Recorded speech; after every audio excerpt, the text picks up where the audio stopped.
Es un tema de debate, aunque no parece estar en la agenda política de momento, pero sí tenemos el resultado. Esto es una publicación del Observador de estas últimas horas, que recoge un estudio de la Facultad de Psicología acerca de el efecto de estas vacaciones de verano en los estudiantes.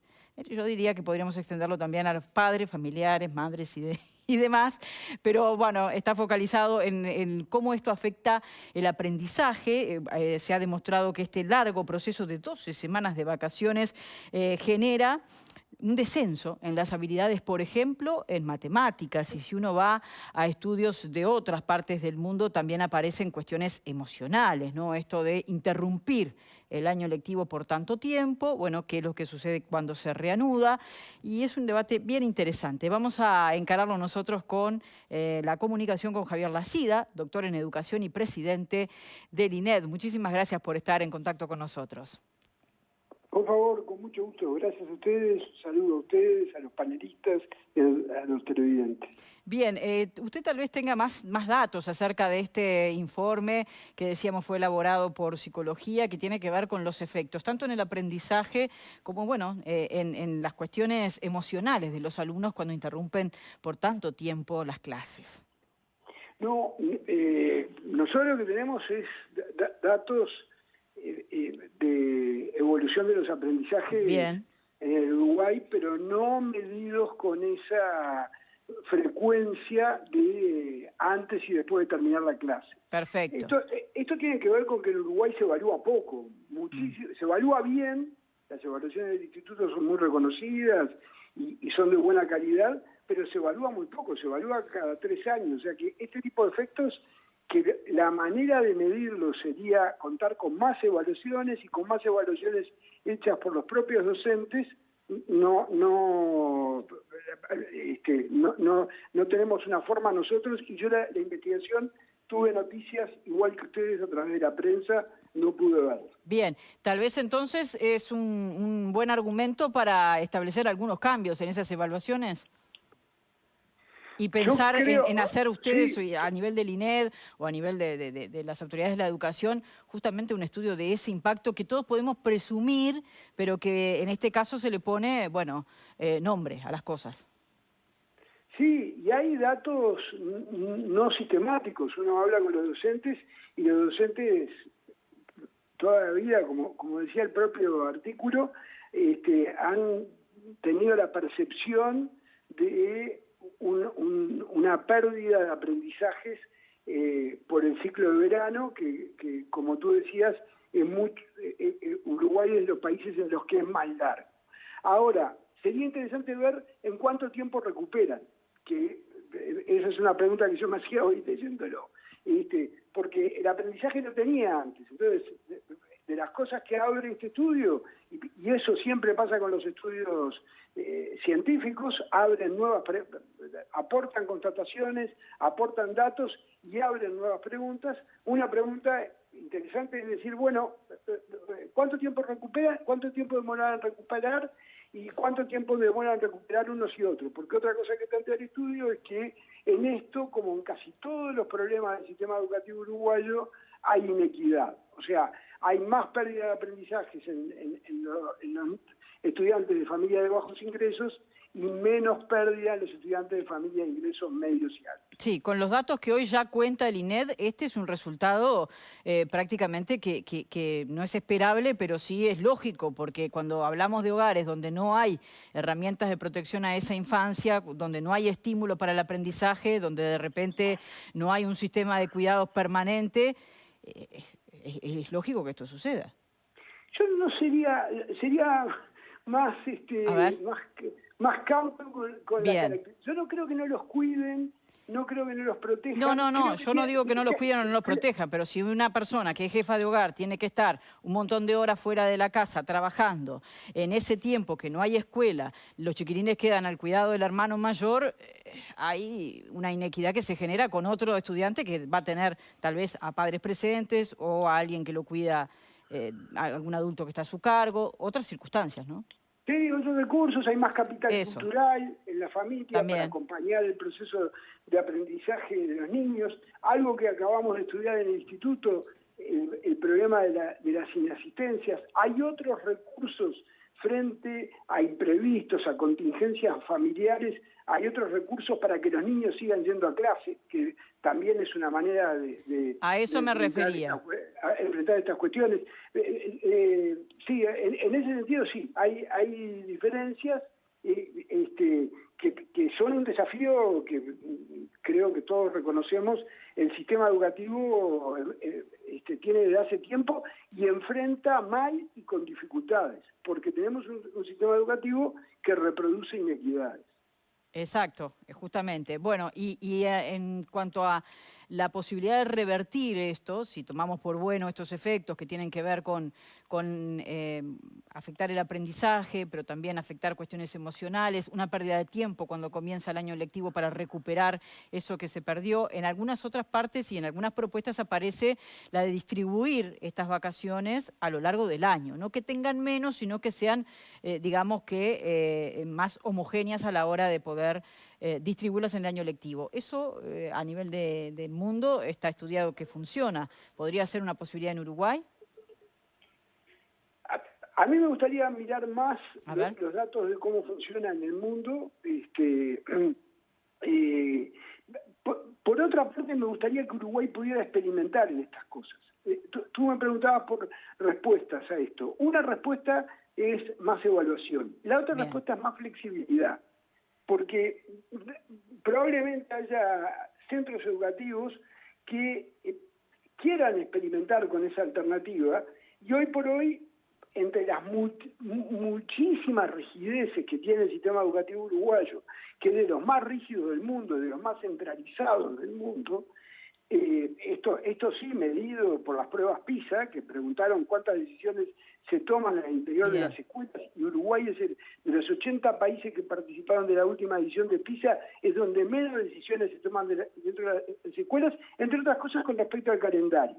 Si tuviéramos escuelas, la manera ideal de estudiar esto es si tuviéramos escuelas que por decisión propia, autónomamente, deciden desarrollar distintos calendarios en acuerdo con sus docentes, en acuerdo con las familias, de acuerdo a distintas circunstancias locales, etcétera, podríamos ir midiendo esto, mirando distintas experiencias y distintas maneras de organizar el funcionamiento educativo. Entiendo. La clave está en una palabra que tú usaste. El sistema educativo uruguayo apostó a construir equidad mediante la homogeneidad.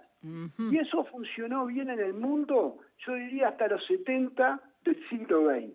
A partir de los 70, de los 80, la manera de construir equidad es reconociendo las diferencias y abriendo el sistema educativo a esa diversidad. Ahora, para que la diversidad no se convierta en injusticia, en que unos aprenden más y otros aprenden menos, tiene que haber muy buenos sistemas de evaluación.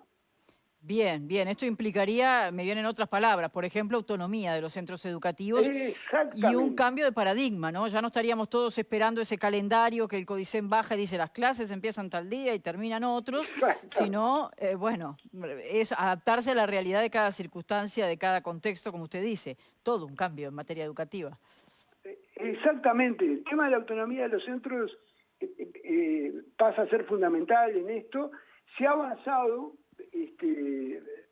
Es un tema en el cual tenemos muchos acuerdos desde hace tiempo entre todos los partidos políticos, desde 2012, recuerdo, 2013, y en el que no se había logrado avanzar casi nada hasta este periodo de gobierno. En este periodo de gobierno, en varios departamentos, por lo menos se avanzó en reducir uno de los problemas que tiene esta rigidez, que es la rotación docente, porque hay un solo mecanismo de designar los docentes, se designan cada año y eso hace que Uruguay tenga una serie de problemas estructurales como este del calendario. Uno de ellos es la altísima rotación de docentes. Eso también requiere incrementar la autonomía de los centros. Eso se empezó a cambiar en algunos departamentos, se empezó a cambiar con los centros María Espínola. Hay que, en mi opinión, seguir avanzando, profundizando eso, evaluando, comparando y mejorando. Todas estas cuestiones implican algo que es muy difícil de modificar en el Uruguay, que es el estatuto docente, que son las relaciones laborales entre el gran empleador, que es el Estado, porque el 80%, nosotros tenemos una educación muy estatal, como decir, muy gestionada por el Estado. Entonces, el estatuto de relaciones entre Estado y docentes es un estatuto viejo que varias veces se ha identificado que tiene que modificarse, que genera varios de estos problemas y que requiere una revisión que creo que tiene que ser hecha al principio. Este gobierno la tenía en agenda, el gobierno actual, y no la pudo concretar por la pandemia. No es una cosa para encarar en el año, a mitad del periodo de gobierno, en el año 2022, como pasó al terminar la pandemia. Sí, está claro que son cuestiones que son verdaderas transformaciones. Y usted mencionó algo que si bien no es resorte del INED, pero que tiene que ver con el funcionamiento de la educación. ¿Qué pasaría cuando se le cambian las reglas del juego a los docentes, no? Claro. Que sabemos que no tienen 12 semanas de vacaciones porque hay un montón de cosas que tienen que hacer luego de que terminan las clases, también preparatorias para el comienzo de las clases, pero que sí tienen de corrido un sistema de licencias que cambiaría. Sí, y eso requiere conversación, requiere negociación y en algún punto que no puede ser demasiado demorado, demasiado distante, requiere tomar una decisión y después evaluarla, porque además no hay ningún sistema educativo que haga todo perfecto. Todos los sistemas educativos de hace 40 años están trabajando en base a ensayo y error. Miran cómo funcionan las cosas y lo que funciona bien persisten y lo continúan, y lo que funciona mal lo tratan de cambiar. Sí, también vamos a recordar que hoy están volviendo de algún modo a los centros educativos casi 11.000 niños en el contexto de este programa Verano Educativo, que tiene que ver más con estas cuestiones que decíamos, ¿no? Con lo recreativo, con tener un espacio para pasar parte de las vacaciones, con los paseos, no tanto con un aprendizaje curricular. ¿El INED ha medido el efecto de este programa en los chiquilines? No, no se ha medido. La cobertura de cualquier manera todavía es reducida. Sí. Si no estoy confundido, es menos de un 20%. Igual sería interesante medirlo, porque son unos 10.000 estudiantes. Seguramente contribuye a disminuir ese efecto. Uno lo puede plantear como hipótesis, pero es de las varias cosas que habría que estudiar más. Perfecto, presidente del INED, le dejamos deberes. Tiene varias cosas para medir. Bárbaro. No, nosotros tenemos una larga lista ya autogenerada y se agradece que se engrose. Muy bien, muchísimas gracias a Javier Lacida, doctor en Educación y presidente del Instituto Nacional de Evaluación Educativa, que nos ha ayudado a reflexionar juntos sobre este informe de psicología. Bárbaro, gracias a ustedes.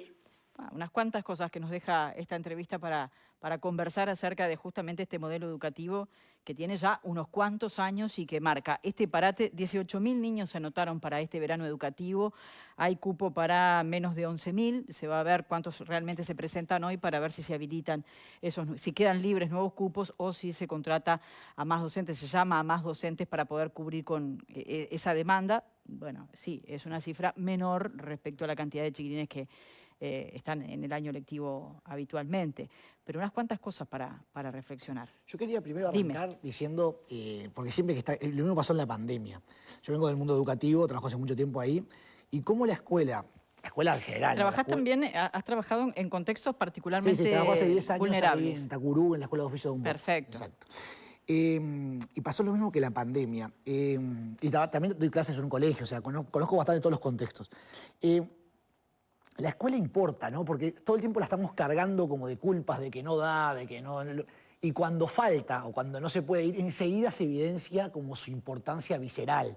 Que yo entiendo que todo el mundo lo entendemos, pero todo el tiempo cuando estamos escuchando los discursos estamos viendo como lo que está faltando.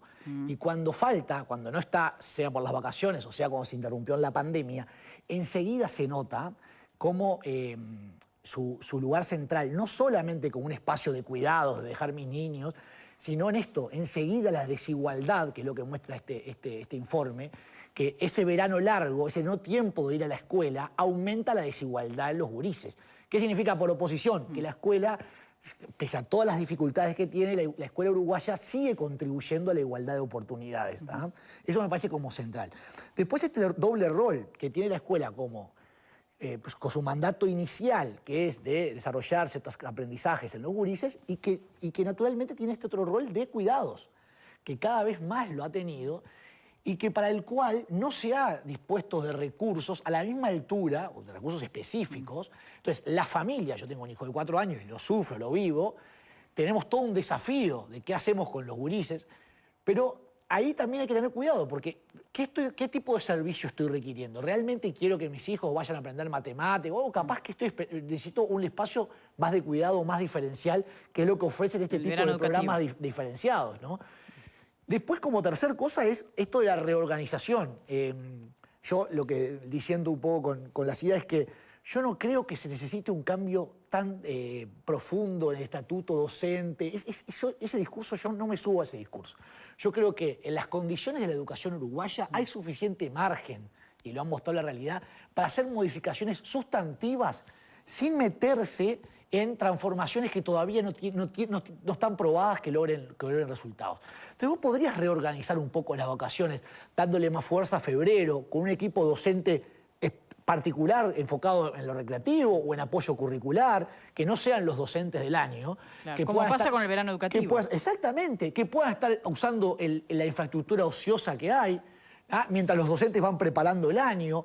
Y ahí podrías acortar esas vacaciones sin recargar a esos mismos docentes. Pero esto no es para cuidarlos especialmente a los docentes, sino para pensar que a veces nos quedamos como en una única lugar. ¿Qué pasa? ¿Cuál es el problema de todo esto que estoy diciendo? Que sale plata. Entonces todos queremos que nuestros gurises estén más tiempo en el salón de clase, que estén más horas cuidadas, escuela extendida, yo entre ellos, o sea, yo me pongo en ese lugar, y después no estamos dispuestos a poner la plata para eso. Uruguay tiene una oportunidad por la caída de natalidad que está dando la oportunidad de que ciertos recursos disponibles para fortalecer algunas propuestas, porque por la propia caída de natalidad, manteniendo el mismo presupuesto, vas aumentando el presupuesto por gurí. Y eso te permite crear otras cosas. Este sería una buena alternativa. Una propuesta de verano, de febrero, no para 11.000, sino para todas, universal, diferenciada. No tiene por qué entrar ya al salón de clase, porque también después, a mí me pasa con adolescentes, que están estresados también. Claro. Están sobre de actividades. Entonces, no está tan claro tampoco que meterlos a aprender más matemática de febrero. Capaz que es esto, sostenerlos, espacios de apoyo diferenciados, una oportunidad febrero para hacer algo diferente que te prepare para el inicio del curso. Falta creatividad, me parece, en eso, y falta compromiso de plata, ¿no? Sí, faltan además hasta estudios, ¿no? Porque, bueno, tal vez nos sorprende que a nivel del Instituto Nacional de Evaluación Educativa no se tenga medido, y esto no es una crítica a esta gestión del INED, sino Uruguay como tal, no se tenga medido el efecto de las vacaciones, cómo se van los chiquilines y cómo regresan los chiquilines, más allá de la percepción de los docentes o el trabajo de los docentes que tú lo vivirás, ¿no? Cuando llegan en marzo, bueno, cómo retomamos el ritmo, el aprendizaje, lo que dejamos en diciembre. No, es largo el verano, es largo. Marta. Yo soy de la idea de que habría que acortar las vacaciones. Va a generar un lío. Lo presumimos, Marta. Con el Ministerio de Turismo. Imaginamos. Con el Ministerio de Turismo, que ya se armó un lío, si el 5, si el primero. Es todo un tema también. Bueno, sí, pero yo creo que, a ver, si yo tengo que poner una balanza, sacar niños más calificados o vacaciones por el turismo, pero no lo dudo ni 3 minutos. Yo prefiero niños que salgan mejor calificados porque van a competir en un mundo más complejo, donde se les piden más calificaciones para llegar a obtener después salarios mejores. Entonces, yo creo que las vacaciones de verano sí son demasiado largas. Quizás acortaría algunas semanas de febrero y las distribuiría quizás en julio y en septiembre, con lo cual el tema del estrés no sería tanto. Y a los docentes, y sí, le cambiás la regla del juego, pero bueno, me parece que si vos sos docente, tenés un tema vocacional, tenés un mes entero de vacaciones, que sería enero, y que las clases empezaran el primer día hábil de febrero, y se acabó el tema, porque a mí lo que me importa es tener chiquilines... Las clases, no nada alternativo. No, clase. Vos querés no, pero los espacios diferenciados son muy importantes para los aprendizajes. Porque cuando las clases empiezan, los chiquilines les cuesta madrugar, les cuesta volver a agarrar la rutina, es todo un tema, entonces... Pero todo eso lo puedes tener con un espacio diferenciado. Un espacio diferenciado que sería opcional. No tiene por qué. Lo que quiero decir es que no es el bien. programa del CAP. Puede ser combinar recreativo y, por ejemplo, apoyo. Bien. En algunas Como materias. una Eso. suerte de adaptación a lo que va a venir. Exacto, o de cierre de lo anterior. Bien. No soy idea de la guardería, yo soy idea de pero clase, yo no estoy haciendo guardería, ¿no? exigencia y volver a sacar gente que escriba sin falta de ortografía, con buenos rendimientos. Marta ya te espera el día 1 Pero- con la prueba de No, pero- repaso. Pero no se Con malinterprete, clases de apoyos van en ese mismo sentido, lo que estoy diciendo. Yo no digo de turismo. No, y hay otras habilidades. Bueno, a ver, Patricia, ¿cómo lo ves tú? ¿Dejamos como está bien? ¿O habría que repensar un poquito este siempre hay que calendario? repensar. Para mí Hay que repensar como práctica siempre está bien. Yo creo que hay en evidencia unos cuantos problemas arriba de la mesa que sería bueno poder discutir. Independientemente de si la escuela está hecha para cuidar o no, claramente no lo está, y es un espacio educativo, es una institución central de los cuidados de las personas, y parte de lo que nos pasa a todos, las madres, padres, creo, y me solidarizo con toda la familia que tiene a los hijos en su casa, Total. es que uno tiene mejores o peores estrategias para resolver qué hacer con los chiquilines en vacaciones. O sea, Y no más to- o menos recursos. y más o menos recursos. Totalmente. Y digo una cosa. En el caso de Montevideo, en el caso de los chiquilines que no acceden a la educación pública, las instituciones privadas de escuelas de verano son carísimas. Las estrategias para cuidar a los chiquilines... Las famosas colonias, digamos. Sí, es muchísimo dinero. Quiero decir esto porque siempre tengo esa dualidad entre yo creo que está bien que descansen y es importante el descanso, pero también me parece que hay que contraponer cuál es el tipo de descanso que pueden tener efectivamente los chiquilines si no hay ninguna propuesta para hacer, ¿no? Si es estar en tu casa con el celular o si a eso hay una propuesta alternativa que permita que los chiquilines en ese tiempo pasen otras cosas. Yo sí creo que las vacaciones son muy largas. Yo ya estoy, no quiero decir cuántos años hace que no estoy en el sistema educativo formal, pero ya hace muchos años que no vivo de esa manera, digamos. Entonces, uno que vive con las licencias los 20 días, ¿no? Que se van volando. Y bueno, yo qué sé, para mí 20 días ya 2 semanas de licencia es un montón de tiempo y uno ya desconectó de todo, yo qué sé. Sí creo que el intermedio, por ejemplo, hay un debate para dar en los países, por ejemplo, que hacen los cortes más largos en los inviernos, toda esa discusión que tuvimos en torno al COVID y la cantidad de circulación de virus y todo eso, es evidente que el invierno tiene un rol bastante más importante también un corte largo. Yo acuerdo muchísimo con que los chiquilines y las chiquilinas en las escuelas, en los liceos, adquieren muchas otras habilidades. ¿No? Yo creo que las habilidades sociales, que las otras cosas que uno aprende de los otros, de sus pares, de los docentes, de lo que se construye en la construcción comunitaria, es súper importante.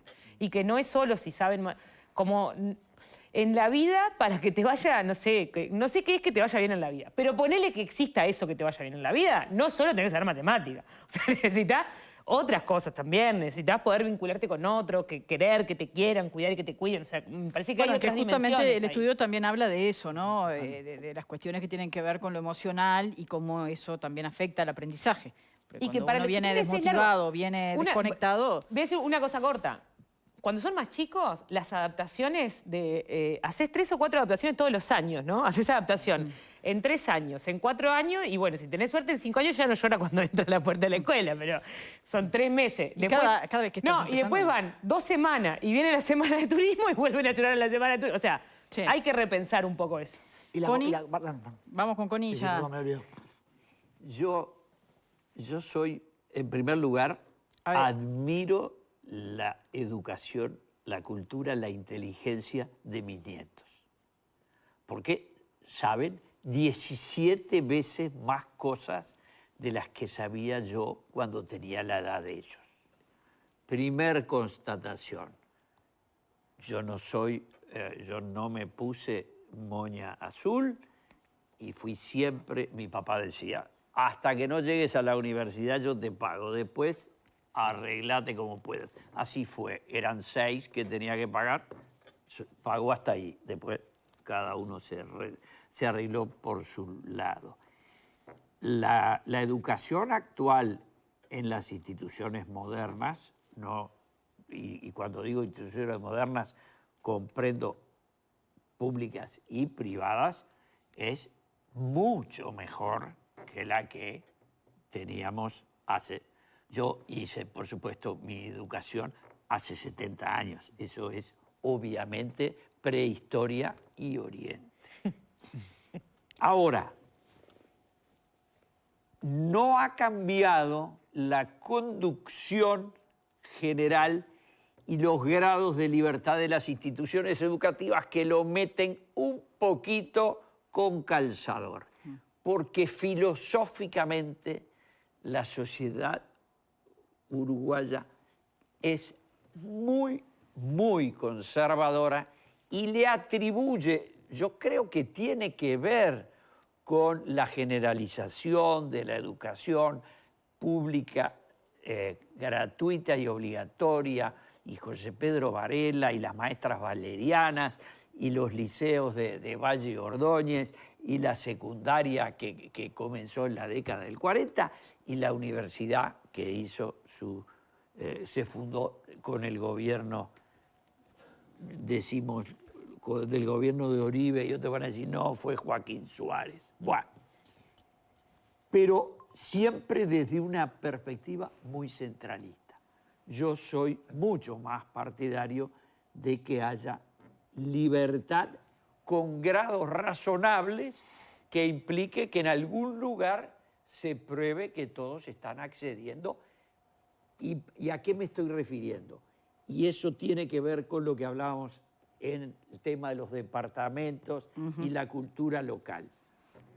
Es muy razonable que el estudiante de Baltasar Brum o de Bella Unión, en los temas en los cuales se ocupa, tenga que ver estrictamente con los cuadros de Blanes, si es que la cosa viene de hablar un poquito de pintura, o tal vez el entorno del mundo artiguense, que es la minería, las piedras preciosas, la agricultura, la ganadería ovina, tuviera un lugar para aprender los saberes que le van a ser útiles, y si además aprende sobre Blanes y Figari, fantástico. Entonces, me parece que no nos animamos y preferimos decir, deja como está. Yo igual ahí tengo un matiz. O sea, Bien, tal vez si lo podemos compartir al regreso de la pausa, porque antes de la pausa les vamos a contar que tenés que conocer